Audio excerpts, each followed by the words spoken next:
Okay, this is problem 19. It's a force problem. Here's the force toolkit. First, identify the system being accelerated. Second, define a coordinate system. Third, identify the forces by drawing a force or free body diagram. And include a motion map. If necessary, draw a component diagram, and if necessary, rotate the axis, which doesn't apply because of this problem. Explicitly write force equals mass times acceleration. Place force with the actual forces in the free body diagram. And if necessary, write force equals mass times acceleration in the horizontal and vertical directions. But since this object is only acting in the vertical, we don't need to do that. Then you're going to substitute the numerical values and, where appropriate, solve for unknowns. So the problem here is a spherical styrofoam ball with a density equal to 300 kilograms per meters cubed is tied down to the bottom of a pool of slimy water, density equal to 1,000 kilograms per meters cubed, and the radius of the ball is 0.2 meters. So for the first part, we are going to identify the system being accelerated, and in this case it's the ball. 2, we're going to identify a coordinate system. We're saying up is positive and to the right is positive. Third, identify the forces. So we have a buoyancy force acting upward on the ball, and we have a force of gravity acting downward, and we have a force of tension also acting downward because it's attached to a string, and all those forces are equal because the ball is at a standstill. And for the motion map, velocity is 0 and acceleration is 0 because the object isn't moving.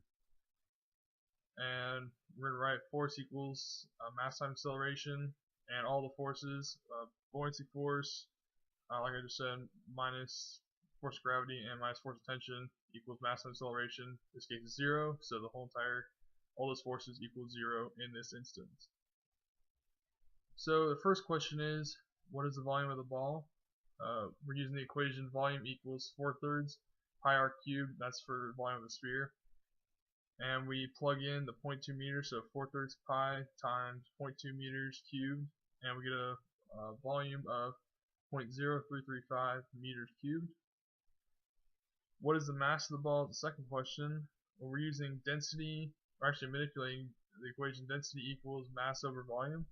We know the density of the solid, the styrofoam ball. It gives it to us in the problem, 300 kilograms per meters cubed, and we're setting that equal to mass over the volume, which we just solved for, 0.0335 meters cubed, and that ends up equaling 10.053 kilograms.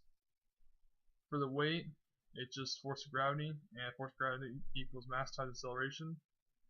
We know the mass we just solved for it, so it's 10.053 kilograms times acceleration due to gravity, which is 9.8 meters per second squared, and we have to preserve the negative in this instance because we're using a force diagram. So the force of gravity is negative 98.5194 newtons. Buoyancy force is the next question. We just basically look at the equation sheet and it gives it to us. Buoyancy force is equal to density times volume times gravity, and that's acceleration due to gravity. So buoyancy force equals the density, and that's the density of the fluid, by the way, and it's also given to us 1,000 kilograms per meters cubed, multiplied by the volume, which we saw for a few problems ago, 0.0335 meters cubed, and the acceleration of gravity, 9.8 meters per second squared, and we get a buoyancy force of 328.3 newtons. The tension in the string, we know the two other forces, so we just plug it into our first equation and solve. So buoyancy force is equal to, when it's manipulated, force of gravity plus force of tension. We know the buoyancy force, 328.3 newtons, and we know the force of gravity, which is 98.5194 newtons. And so we solve for the force of tension, and tension is equal to negative 229.7806 newtons.